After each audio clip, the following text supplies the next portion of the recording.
وہ لڑکا ہو یا لڑکی ہو وہ اپنی دنیا ایک قائم کرنے لگتا ہے، اور اس کی وجہ یہ ہوتی ہے کہ ضروری تھوڑی کہ جو اس کے رابطے میں آیا ہے وہ اس کا مخلص ہے یا نہیں ہے. ہمارے اس معاشرے میں لوگ منافقانہ حد تک مثبت ہو گئے کہ دیکھیں دوست تو وہ ہے جو آپ کی غلطیوں کی نشاندہی کرے. اچھا تو سب کہہ رہے ہیں نا، ہمیں بھی کہیں نہ کہیں تو 10-20 ہزار لوگ جانتے ہی ہیں نا، لیکن میں یہ بھی ایک طریقے سے اسی پیشے کا اور اسی شعبے کا حصہ ہے. میں بخود آپ کو بتاؤں کہ جو میرے قریبی دوست ہیں وہ کہ ایسی کی تیسی کر دیتے ہیں میری بہت ساری جملوں کی، میرے بہت سارے اسٹیٹس کی، اور میں ان کی رائے کا احترام کرتا ہوں کیونکہ مجھے پتا ہے کہ وہ میرے بہی خواہ ہیں، وہ مجھ سے سینسیئر ہیں، وہ میرے لیے اچھا سوچ رہے ہیں. تو جب آپ کسی کے لیے اچھا سوچیں گے تو یقیناً اس کے لیے آپ کے مشورے کڑوے بھی ہوں گے، لیکن پھر ایک انسانی سوچ کیا کہ ہر کوئی اپنے مطلب کی اور اپنی مرضی کی بات سننا چاہتا ہے. بالکل کہ آپ میرے مطلب کی بات کریں گے، میں کہوں گا دیکھا یہ صحیح تو کہہ رہا ہوں. جس طرح کوئی بھی ایک بات ہے، میں نے کہا جی میں امریکہ جانا چاہ رہا ہوں، تو 4 لوگوں نے بولا کہ دماغ تو تمہارا صحیح ہے، نہیں جاؤ. کسی نے کچھ کہا کیونکہ میری خواہش کیا ہے امریکہ جانے کی. تو میں آپ کے پاس آیا، آپ نے بولا ہاں امریکہ جاؤ، تو میں فوراً کہوں گا دیکھا جہاز صاحب صحیح کہہ رہے ہیں نا، مجھے جانا چاہیے. تو ہم صرف اپنی خواہش اور اپنے کیے گئے فیصلے کا نتیجہ دوسرے کے منہ سے سننا چاہتے ہیں تاکہ ہم یہ کہہ سکیں یہ تو انہوں نے تو مجھے مشورہ دیا تھا کہ میں آگے بڑھ جاؤں. جناب یہ آپ نے ایک بہت اہم پوائنٹ ڈسکس کیا جناب. فیصلہ لینے کا عمل کیسے حاصل کرنا چاہیے.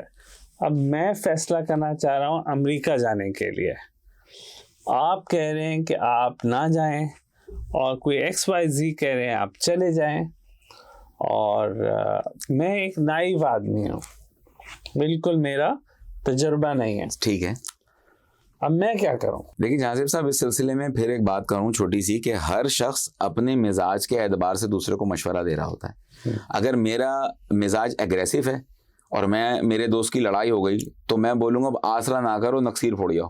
اور اگر میرا مزاج جو ہے وہ نرم ہے اور میں تسویہ طلب رہتا ہوں یا میں نیگوسیشن میری مطلب ہے کہ جبلت میں شامل ہے، تو میں اس کو یہ مشورہ دوں گا کہ بھائی تم مت جاؤ. لیکن ایک کیا ہوتا ہے کہ حالات اور واقعات کیا بیان کر رہے ہیں.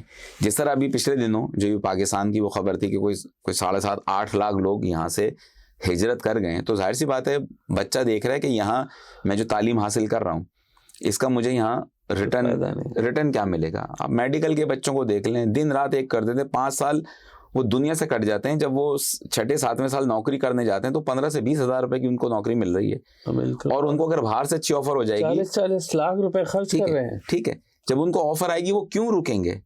دیکھیں بہت ساری چیزیں، اگر باپ نشے میں پڑ جائے اور اس کی اگر اولادیں ناکارہ ہو جائیں تو پھر اولادوں سے مت کہو نا کہ تم ناکارہ کیوں ہے، باپ کی ذمہ داری کیا تھی؟ بالکل، ریاست بھی تو ایک ماں اور باپ کا ہی درجہ رکھتی ہے نا. تو آپ اپنے اس برین ڈرین کو روکنے کے لیے آپ کیا کر سکتے ہیں؟ اور رہی بات فیصلے کی، تو ہر آدمی اپنی زندگی کو بہتر کرنا چاہتا ہے. دیکھیں جہازیب صاحب، اگر ہم اسی کراچی کی بات کریں، مجھے اچھی طرح یاد ہے کہ میرے تایا کا گھر سے ہمارے قریب تھا. ادھر چاند ہوا نہیں رمضان کا یا عید کا، ابا نے ہاتھ پکڑنا ہے اور وہاں پہنچ جانا ہے سلام کرنے کے لیے. چھوٹی سی روایت تھی نا. اب کیا ہے، یہ اس زمانے میں لوگ باقاعدہ عید کارڈ بھیجا کرتے تھے ایک دوسرے کو دستاویزی ثبوت کے طور پہ. میرے تایا 50s میں برطانیہ میں تھے. اس زمانے میں پوسٹ کارڈ آتے تھے، کھلے خط جو ہوتے تھے، وہ خط میرے پاس آج بھی موجود ہیں. لیکن وہ زمانہ کیا تھا کہ کھلا خط آتا تھا، اس وقت سے دیکھتے تھے کس کے نام کا، اس کے نام کا دے دیتے تھے، یہ نہیں دیکھتے تھے کہ اندر اس نے کیا لکھا ہے. اور لکھنے والا بھی کوئی سازشی بیان نہیں لکھ کے بھیجتا تھا تاکہ کوئی بھی پڑھ لے، تب بھی اس کو نقصان نہیں ہونا تھا. ہم نے پھر عید کارڈ دستاویزی طور پہ بھیجتے تھے، وہ سلسلہ ختم ہوا. پھر ای گریٹنگز کی سائٹس آ گئیں تو ہم ایک ساتھ 100 لوگوں کو میل کر کے سو جاتے تھے.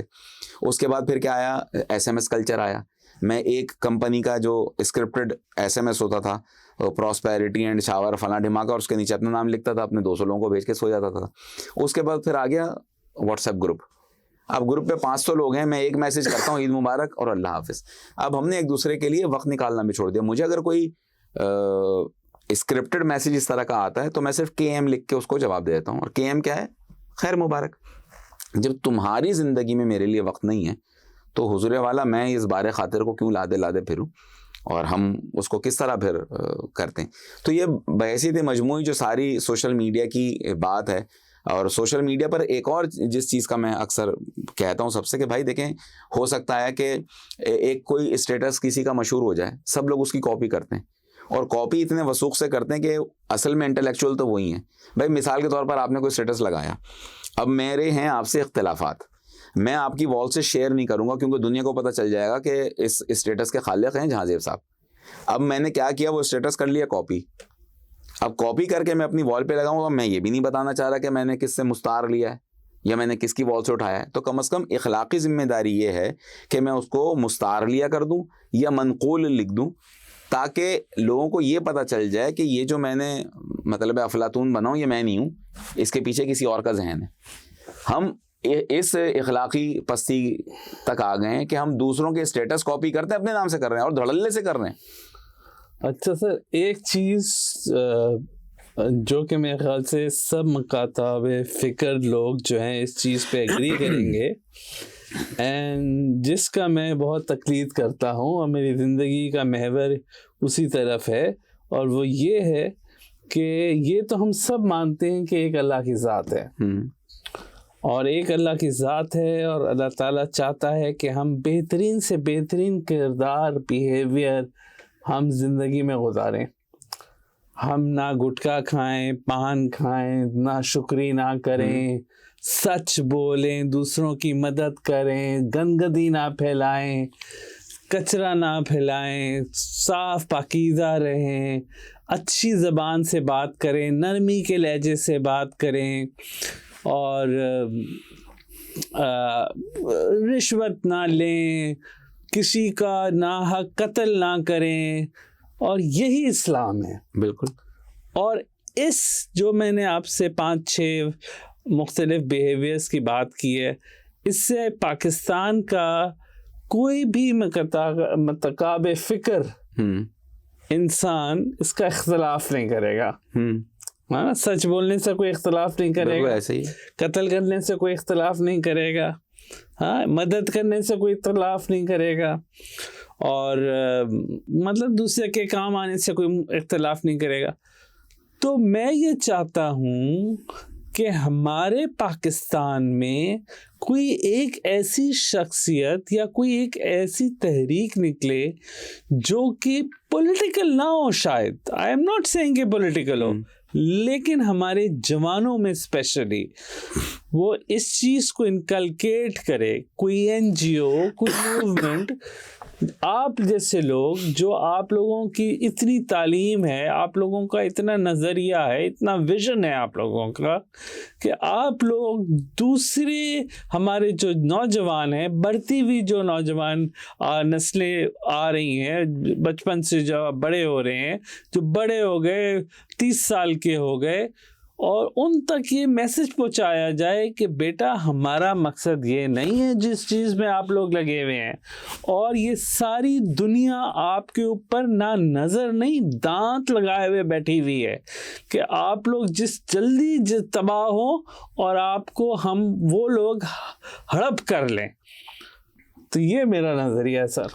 آپ کا نظریے کی بالکل تائید کی جائے گی. اور دیکھیں بات صرف یہ ہے کہ بینگ اے مسلم سب کو پتہ ہے کہ حلال کیا ہے, حرام کیا ہے, اور 2 چیزیں ہیں کہ آپ جو ہیں کتنے کارگر اور معتبر ہیں. دیکھیں اگر کوئی کسی بھی ایسے عمل کا شکار ہے, اگر کوئی شراب نوشی کر رہا ہے, بھائی وہ جانے, اس کا رب جانے, ٹھیک ہے, ہم خدائے فوجدار نہیں ہیں. لیکن اگر اس کی مے نوشی سے معاشرے کے افراد جو ہیں وہ پریشانی کا شکار ہونے لگیں, تو اب جو ہے ذرا اس کو سوچنا چاہیے. جس طرح جو اس دین مبارک نے مطلب ہے کہ جذبوں کی جو قدر ہے اور رشتوں کی جو حرمت کی جتنی تلقین اور ترغیب دی ہے کہ اگر آپ کوئی پھل کھائیں تو اس کے چھلکے باہر نہ پھینکیں, کہ ہو سکتا ہے آپ کا پڑوسی اس کی سخت نہ رکھتا ہو. تو جہاں نفاست کا یہ عالم ہو وہاں ہم کس دھڑلے سے دیکھیں ذہنی مریضوں کی سوسائٹی ہے. سوشل میڈیا کے جو پازیٹیو ویلیوز ہیں وہ بالکل اپنی جگہ ہیں, لیکن یہ سوسائٹی ہو گئی ذہنی مریضوں کی. یہاں میاں بیوی فیس بک پر ایک دوسرے سے اپنی محبت کا اظہار کر رہے ہیں. میں تمہیں کیا گھر میں بات کرتے ہوئے موت پڑ رہی ہے؟ یہ تمہارے موبائل فون چھن گئے ہیں دونوں کے, اب تم کسی کیفے میں جا کے لاگ ان ہوئے اور بیگم کو بتا رہے ہو کہ جانو تم بہت اچھی لگ رہی تھی آج.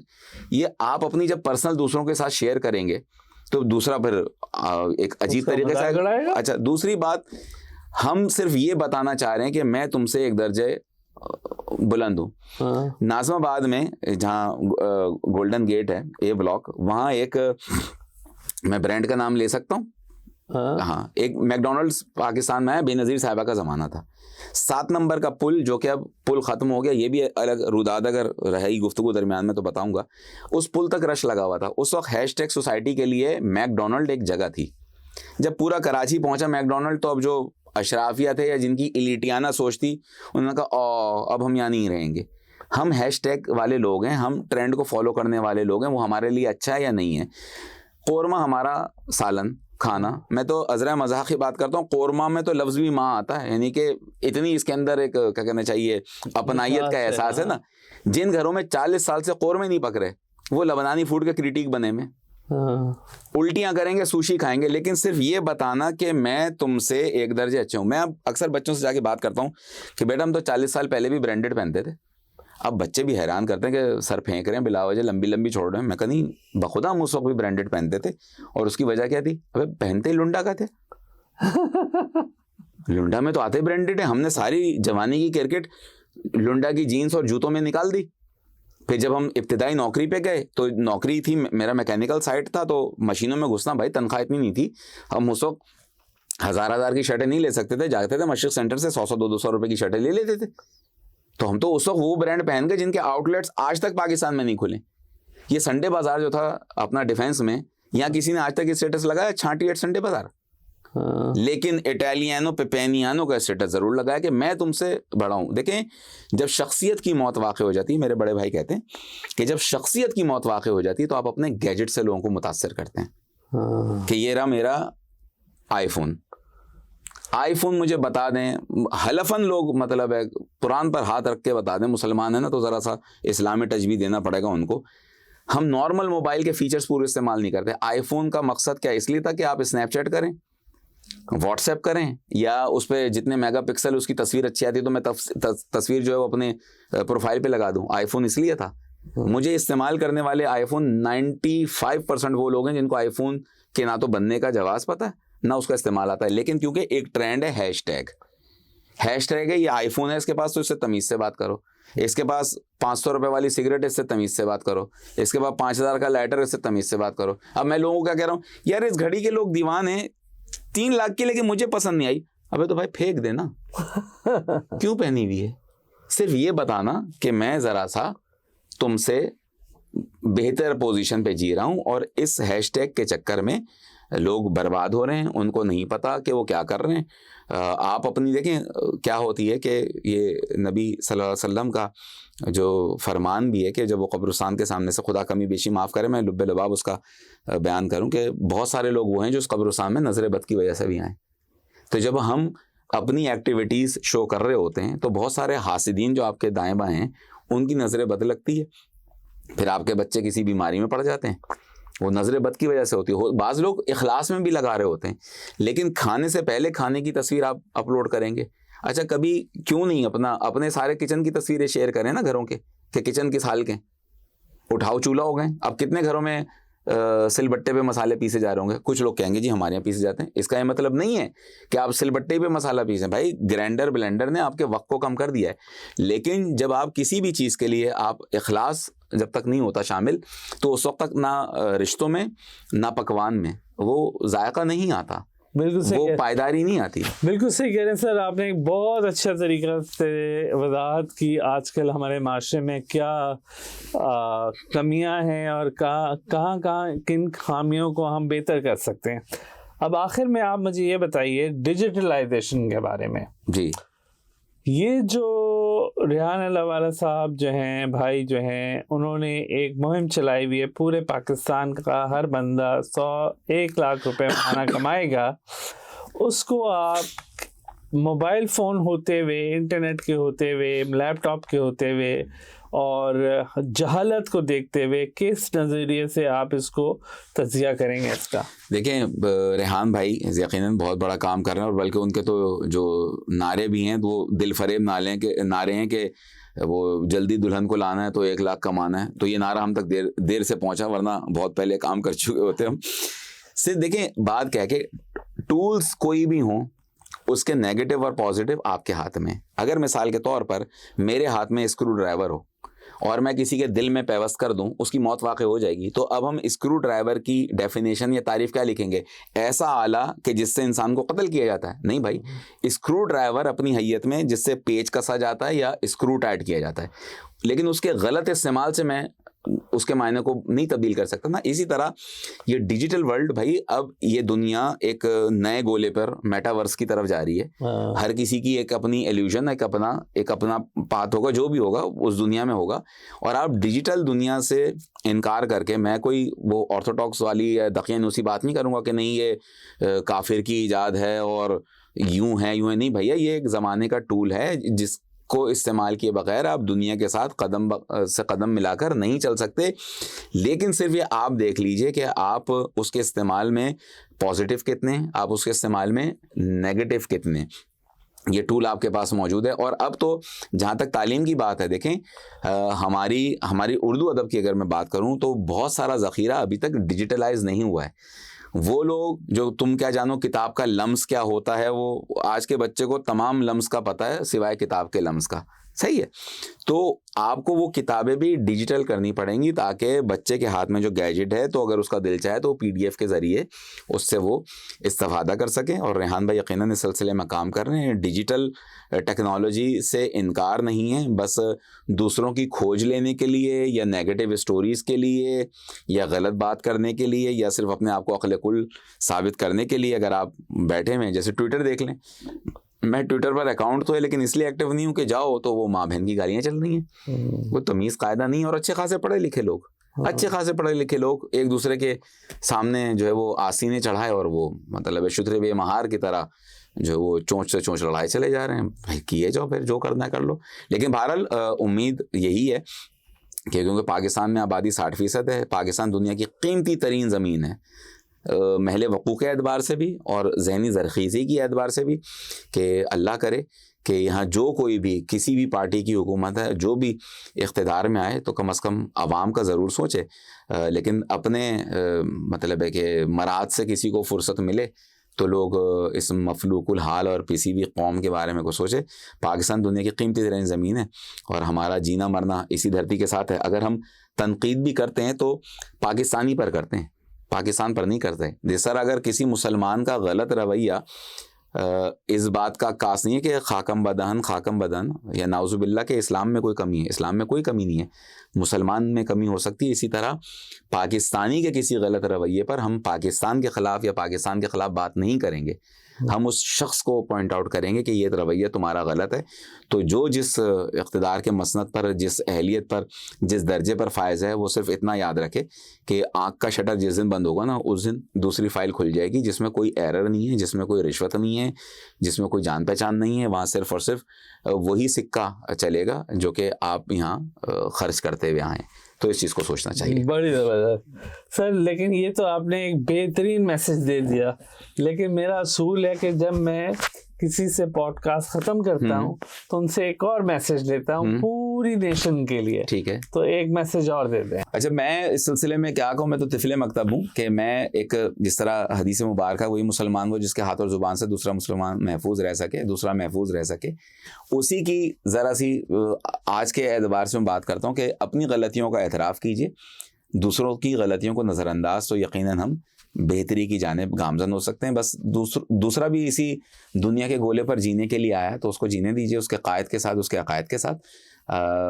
محبت کی بات کر لیجئے، نفرتوں سے صرف اور صرف نقصان ہی ہوا اور غصہ حماقت سے شروع ہو کر ندامت پر ہی ختم ہوتا ہے. تو ذرا سا ایک رویوں میں، لہجوں میں، اپنے الفاظ میں، اپنے کردار سے، اپنے گفتار سے دوسرے کے لیے کارگر ثابت ہوں، معاون اور مددگار ثابت ہوں.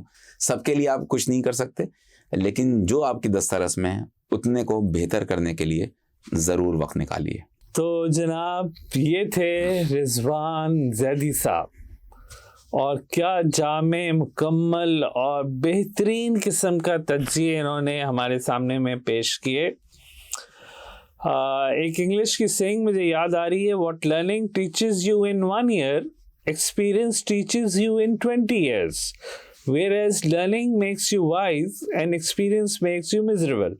تو یہ جو ہمارا آدھا گھنٹہ، پونے گھنٹے کا جو سیشن ہوا ہے، اس میں جو لرننگ ہے اس سے آپ کوشش کریں سیکھنے کی. یہ جو چیدہ باتیں کی ہیں انہوں نے، جو انہوں نے دین کے بھی حوالے دیے ہیں، اور جو انہوں نے اپنے تجزیے کے بارے میں بات کی ہے، اور جیسے غصے کے بارے میں بات کی ہے، جس طریقے سے انہوں نے اور باقی بیہیویئرس کے بارے میں بات کی ہے، اس کے بارے میں ضرور سوچئے. اور اگر آپ نہیں سوچیں گے اور اگر آپ اس پہ عمل نہیں کریں گے تو کوئی فائدہ نہیں آپ کو اس کو دیکھنے کا. اور جب تک انسان اپنا سیلف کیتھارسس نہیں کر سکتا، جب تک اپنے آپ کو نہیں تبدیل کرتا، تب تک انسان کامیاب نہیں ہو سکتا. اور کامیابی جو ہے وہ صرف دنیا کی نہیں ہے، دین کی بھی ہے. اور ہر طریقے کی کامیابی کے لیے ضروری ہے کہ آپ انسان اپنے اوپر محنت کرے. اور جیسے کہ رضوان زیدی صاحب نے بتایا، آپ لوگوں کو چاہیے کہ آپ اپنے اوپر غور کریں اور پورے اپنے اعتراف میں، اپنے محل وقوع میں دیکھیں کہ جہاں جہاں پہ آپ کو نظر آتا ہے کہ وہ چیز صحیح نہیں ہو رہی ہے، اس کو اگر آپ ہاتھ سے نہیں روک سکتے، دل سے ضرور برا سمجھیں. Thank you very much sir. Thank you sir. اللہ حافظ.